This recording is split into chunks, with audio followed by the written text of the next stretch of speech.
man always saved by God's grace? It is a serious mistake to think that there are different ways men are saved in the Bible.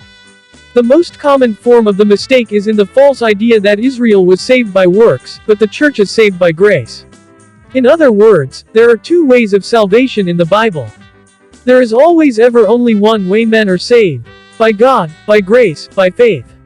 Man can only be saved by God's grace no matter what dispensation they lived under, whether male or female, Jew or Gentile, young or old.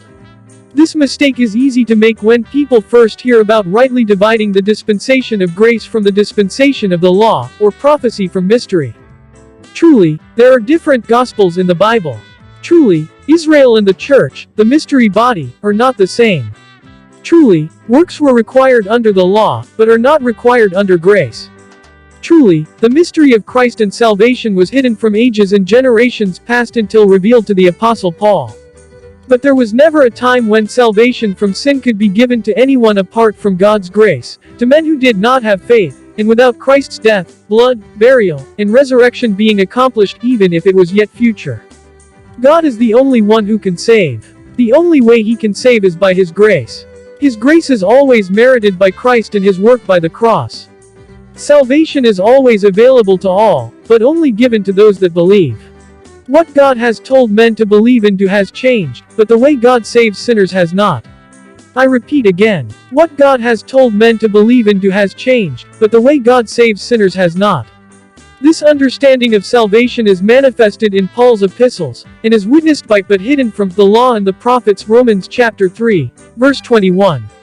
Getting this right will guard you against many errors, including the one that says men can be saved by works at one time and by grace at another time.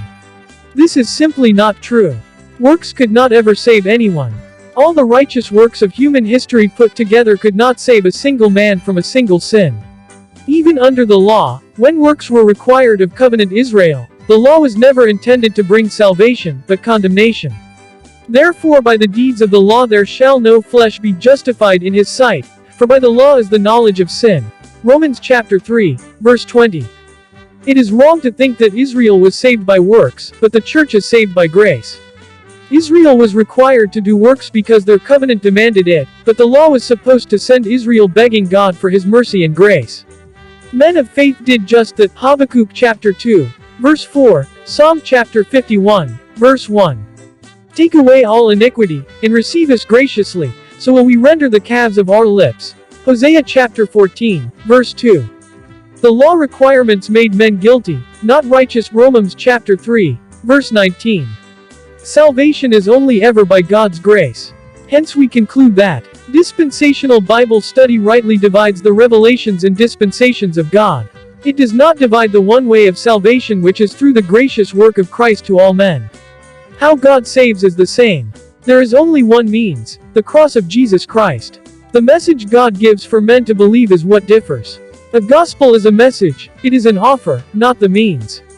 In this dispensation of grace the gospel is also the means. No one before the revelation of the mystery of Christ understood how God could save all men. Now we know, by God's grace alone, in Christ alone, by faith alone, He can. Even when God had not yet revealed how that was possible, the only means of salvation is by God's grace.